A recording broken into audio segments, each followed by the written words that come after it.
One of the things that I get asked all the time from pastors and people within a Newbreak world is how our sermon team actually functions.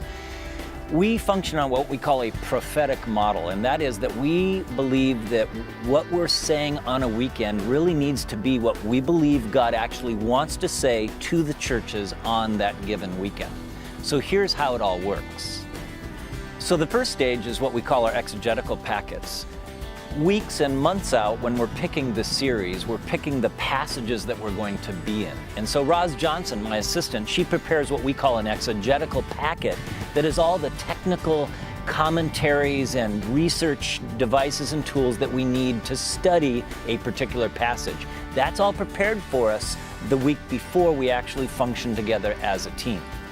Then that next week, we have a study hall every Tuesday morning for a couple of hours before all of our meetings begin at noon and throughout the rest of the day.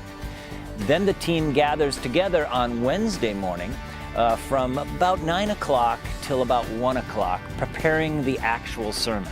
And that includes the outline, all the small group questions, so that everything is essentially done from an exegetical and then preaching standpoint by Wednesday at 1 o'clock.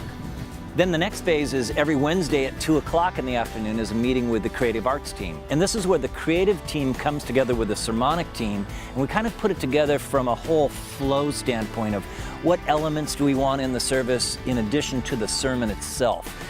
Video aspects, special music aspects, art aspects, just set aspects, different dimensions of the whole creative process that goes into the sermon on any given weekend.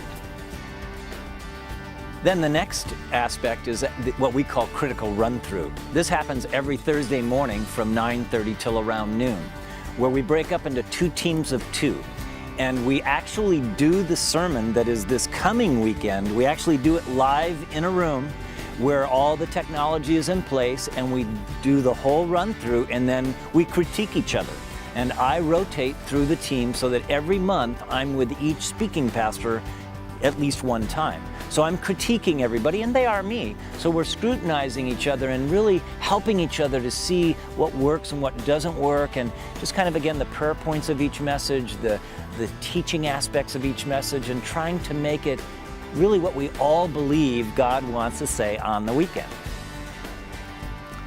And so the culmination of the process is, of course, the weekend experiences, where the same message is given to all of the different campuses, whether in video or in person. It's all fired through the different pastors' lives. And the goal is that what we really believe that the Lord wants to say on the weekend will actually take place. That is our prayer journey.